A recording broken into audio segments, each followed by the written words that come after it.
നമ്മളിന്ന് ഉണ്ടാക്കാൻ പോകുന്ന ബീഫ് ചോറാണ്. 1 കിലോ ബീഫാണ് നമ്മളതിന് വേണ്ടി എടുക്കുന്നത്.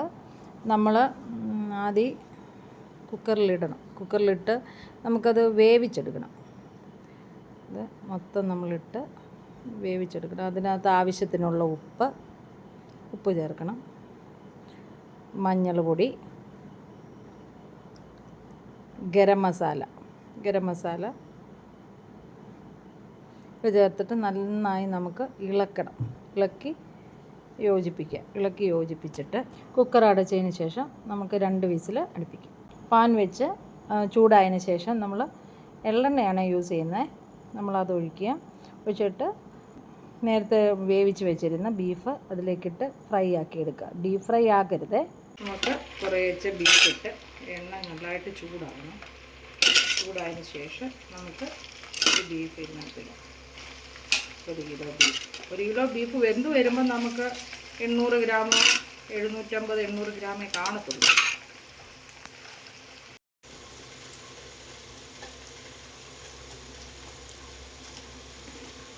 ഫ്രൈ ആവരുത്.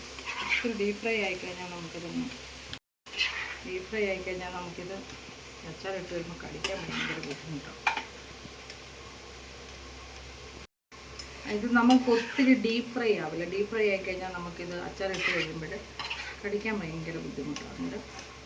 വെന്തതാണല്ലോ ഓൾറെഡി. അങ്ങനെ പിന്നെ നമുക്ക് ഒരുമാതിരി ഒന്ന് ഫ്രൈ ആക്കി ഇങ്ങനെ വെച്ചാൽ മതി. നമുക്ക് എണ്ണ ചൂടായതിന് ശേഷം നമുക്കൊരു 3 ആഫ്രിക്കൻ മല്ലിയിട്ട് നമുക്കൊന്ന് ചൂടാക്കി എടുക്കാം. അന്നേരം ഒരു ഫ്ലേവറൊക്കെ കിട്ടും നമ്മുടെ ബീഫിന്. ക്രഷ് ചെയ്ത ഇഞ്ചി,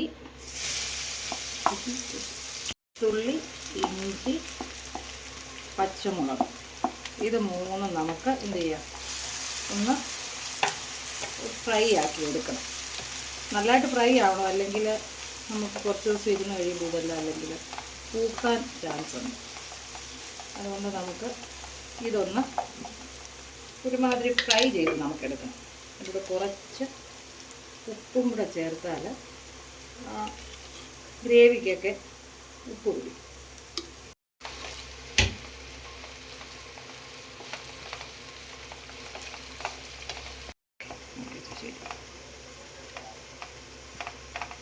അതാണ് നമുക്കത് ഇറക്കുമ്പോൾ ക്രഷ് ചെയ്ത കുറച്ച് മുളകിടണേ. ക്രഷ് ചെയ്ത മുളക്, പിന്നെ അതിന് ചേർന്ന് ഇച്ചിരി മുളക് പൊടി. ഞാൻ കാശ്മീരി ഇതുകൊണ്ട് മിക്സ് ചെയ്തതാണ്. മുളക് പൊടി, പിന്നെ ഗരം മസാല. ഞാൻ ബീഫിൻ്റെ ഗരം മസാല ഇട്ടാണ് നമ്മൾ ചെയ്യുന്നത്. കുറച്ച് പെരുംജീരകവും കൂടെ പിന്നെ അത് നമ്മൾ ചെയ്യും. ഒക്കെ ഇളക്കുക. ഇത്തിരി കരിഞ്ഞു പോവാതെ നോക്കണം. മഞ്ഞൾപ്പൊടി കുറവുണ്ട്. നമുക്ക് കുറച്ച് മഞ്ഞൾ പൊടി, കായ ഉലുവയൊക്കെ ചേർന്നാൽ നമുക്ക് ഇതൊന്ന് മൂത്ത് കഴിഞ്ഞിട്ട് നമുക്ക് ചേർക്കാം.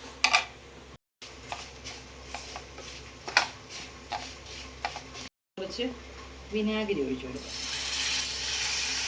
കുറച്ച് വിനാഗിരി. നമ്മൾ അധികം വിനാഗിരി എന്നിട്ട് ചേർക്കുന്നില്ല. അധികം വിനാഗിരി ചേർക്കാതെ ഈ വിനാഗിരിയുടെ കുത്തിര നമുക്ക് മാറാൻ വേണ്ടി നമുക്ക് ഒരു ചെറുനാരങ്ങയാണ് നീര് നമുക്ക് പിഴിഞ്ഞാൽ അധികം കുത്തിര മാറാൻ വേണ്ടി. ഇതിനിടയ്ക്ക് നമുക്ക് ഗ്രേവിക്ക് ഉപ്പുണ്ടോ എന്നൊക്കെ നോക്കിയിട്ട് കുറവായിരിക്കും കുറച്ച് ആഡ് ചെയ്യാം.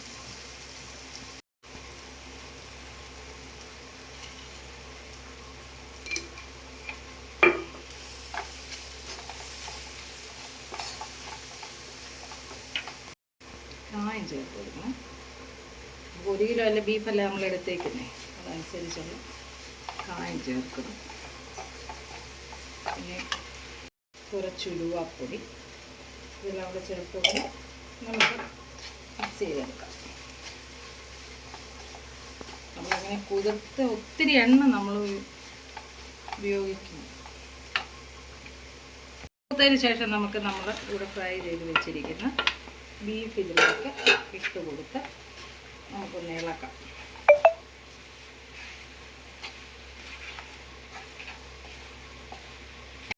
അച്ചാർ ഇവിടെ റെഡി ആയിട്ടുണ്ട്. ഇനി തണുത്ത് കഴിഞ്ഞിട്ട് നമുക്ക് ആവശ്യാനുസരണം പാത്രത്തിലേക്ക് അല്ലെങ്കിൽ കുപ്പിയിലേക്ക് മാറ്റാവുന്നതാണ്.